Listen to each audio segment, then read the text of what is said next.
मैं आपको बताऊंगा कि बीजेपी का क्या इन्वॉल्वमेंट है और ईडी इस केस में क्यों आई है, और मैं आपको थोड़ा सा पीछे ले चलता हूं और चलते हैं नवंबर 2021 में।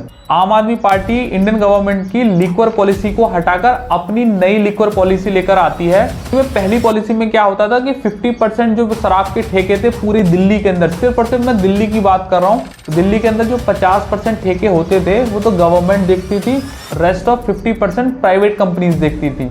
लेकिन इन्होंने जो नई पॉलिसी लेकर आए, इन्होंने कहा कि हम जो मैक्सिमम पार्ट है 70 to 80 पूरा प्राइवेटाइजेशन कर देंगे शराब के ठेकों के साथ। इसमें गवर्नमेंट का कोई भी रोल नहीं होगा। स्क्रीन पे इस पिक्चर को देखिएगा। इन्होंने कहा कि जो L1 लाइसेंस के लिए होंगे, पहले पॉलिसी में 10 लाख रुपए लगते थे, अब हम 5 करोड़ रुपए चार्ज करेंगे। L1 लाइसेंस वो होता है जो डिस्ट्रीब्यूटर्स को दिया जाता है, L7 लाइसेंस वो होता है जो रिटेलर्स को दिया जाता है। इसमें इन्होंने क्लेम किया कि पहले ये लाइसेंस 8 करोड़ रुपए का था, अब हम उसे 12 करोड़ में देंगे। पहले ओल्ड पॉलिसी के तहत गवर्नमेंट रेवेन्यू मात्र 6000 करोड़ रुपए होता था, लेकिन जो हम नई पॉलिसी लेकर आ रहे हैं उसमें 9500 करोड़ रेवेन्यू होने का अनुमान है। एक्चुअली शराब ही एक ऐसी चीज होती है जिस पर सबसे ज्यादा टैक्स लगाया जाता है, गवर्नमेंट को सबसे ज्यादा रेवेन्यू इसी चीज से मिलता है। अच्छा, ये सब जो किया गया ये सिर्फ और सिर्फ दिल्ली के रेवेन्यू को बढ़ाने के लिए किया गया। अच्छा, यहाँ तक सब कुछ सही चल रहा था, लेकिन बात यह है कि दिल्ली एक यूनियन टेरिटरी स्टेट है। यहाँ पर चीफ मिनिस्टर के हाथ में सारी पावर नहीं होती है।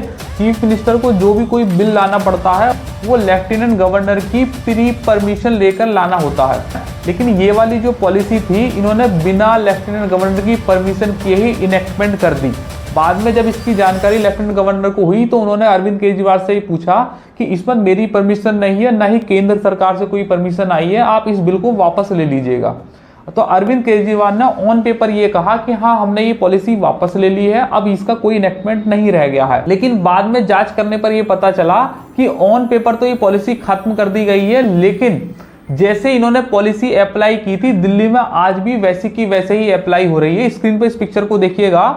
ये एक तरीके से ऐसा लग रहा है कि कहीं पर कुछ मेला लग रहा है और उस मेले में बाय वन गेट वन कुछ फ्री मिल रहा है। लेकिन बात यह है कि ये दिल्ली के एक पॉश इलाके की तस्वीर है जहां पर एक शराब के साथ दूसरी शराब मुफ्त मिल रही है और दूसरा इंपोर्टेड शराब के चलते 40% से भी ज्यादा डिस्काउंट मिल रहा है। अच्छा, इस चीज से भी आराम से बचा जा सकता था, इसमें भी कोई ऐसा बहुत बड़ा अभी तक क्राइम हुआ नहीं है। लेकिन बात यह है गवर्नमेंट ऐसी स्कीम दे रही है और जिससे बहुत ज्यादा मात्रा में लोग शराब खरीद रहे हैं, तो इसका मतलब ये हुआ कि गवर्नमेंट को रेवेन्यू भी बहुत ज्यादा हो रहा है, तो गवर्नमेंट का जो टैक्स है वो भी ज्यादा होना चाहिए। अब आप इस स्क्रीन पे इस रिपोर्ट को देखिएगा। रिपोर्ट जब बाद में सीबीआई जांच हुई तो इन्हें पता चला रेवेन्यू में 80% तक कमी हो गई है। इसका मतलब सिर्फ और सिर्फ 20% टैक्स गवर्नमेंट के पास पहुंच रहा है, बाकी का जो 80% पैसा है वो गवर्नमेंट तक पहुंच ही नहीं रहा।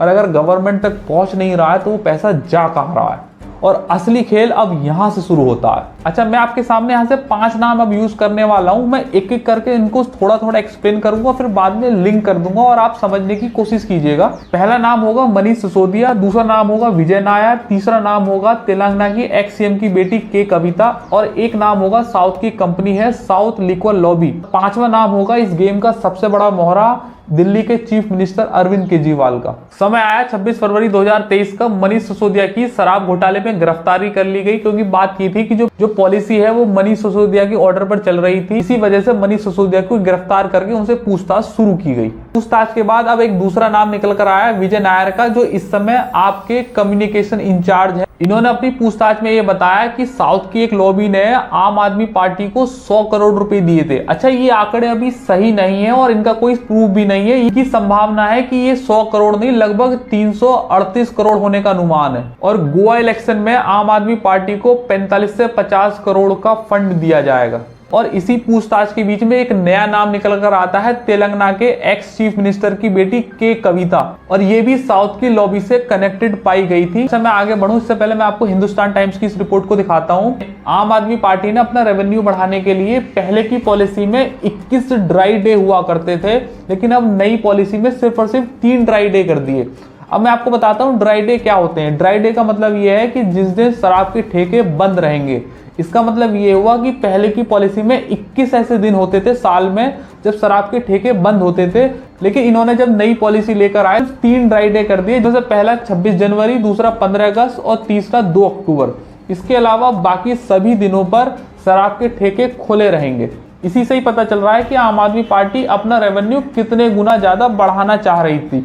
अगर ये रेवेन्यू बढ़ाकर ये सारा पैसा गवर्नमेंट के ही खाते में डालते तो इन पर कोई स्कैम नहीं लगता, लेकिन ये पैसा गवर्नमेंट के खाते में आ ही नहीं रहा था। और अब यहाँ से एंट्री होती है ईडी की, क्योंकि मनीष सिसोदिया, विजय नायर और कुछ लोग ये सब आम आदमी पार्टी से जुड़े हुए थे और आम आदमी का जो हेड है अरविंद केजरीवाल, इसलिए ईडी ने कहा कि अरविंद केजरीवाल से भी पूछताछ की जाएगी। अच्छा, जैसे ईडी इस केस में आई तो लोगों के कान खड़े हो गए। लोगों ने कहा कि इस गेम को बीजेपी चला रही है। तो लोगों ने सबसे पहले ये कहा, और न्यूज में भी वाली बात है कि लोकतंत्र अब खतरे में है, लोकतंत्र खतरे में है, मोदी की तानाशाही है और विपक्ष का जबरदस्ती खून किया जा रहा है। इससे पहले मैं कुछ बोलूं, कानून के इस नियम को पढ़िएगा। अगर ईडी किसी को 3 बार से ज्यादा सम्मन भेज देती है और वो शख्स फिर भी पेश नहीं होता है तो ED non bailable warrant issue कर सकती है। और आप सब अच्छे तरीके से जानते हैं कि ईडी ने 9 सम्मन अरविंद केजरीवाल को भेजे थे, जिसमें से एक का भी रिप्लाई करना अरविंद केजरीवाल ने जरूरी नहीं समझा। उसके बाद भी दिल्ली हाई कोर्ट ने केजरीवाल को अग्रिम जमानत देने से मना कर दिया, तब भी 6 और सम्मन भेजे। स्क्रीन पे इस लिस्ट को देखिएगा। पहला सम्मन इन्होंने भेजा था अक्टूबर 2022 में, दूसरा भेजा 21 नवंबर 2022 को, फिर 3 जनवरी 2023 को।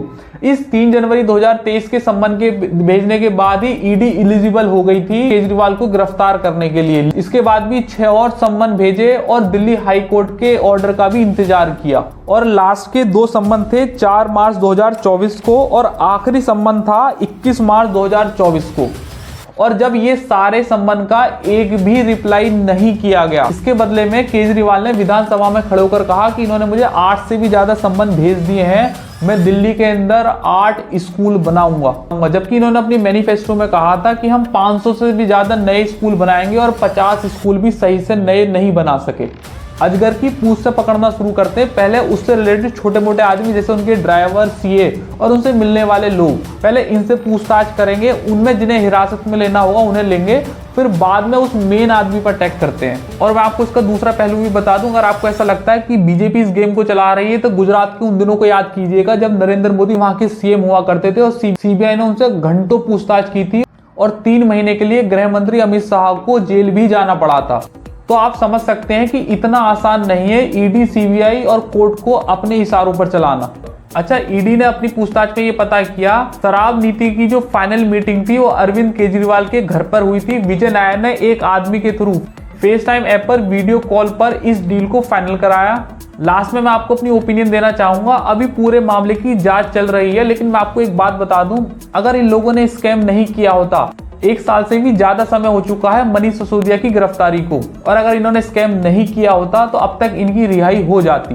मैंने 1 महीने पहले गोदी मीडिया के ऊपर वीडियो बनाई थी, तो मैंने उसमें कहा था कि आम आदमी पार्टी ने पंजाब के अंदर एडवर्टीजमेंट से लेकर बहुत बड़ा स्कैम किया है। लोगों ने कमेंट में कहा कि इस न्यूज का सोर्स क्या है, आप कुछ भी ऐसे ही कह रहे हैं, कुछ भी बिना प्रूफ के। मोहल्ला क्लिनिक में फर्जी मरीजों के इलाज का आरोप, 500 स्कूल का वादा लेकिन 50 स्कूल भी नहीं खोले, 84% से भी ज्यादा प्रिंसिपल की पोस्ट अभी भी करंट स्कूल में खाली पड़ी हुई हैं।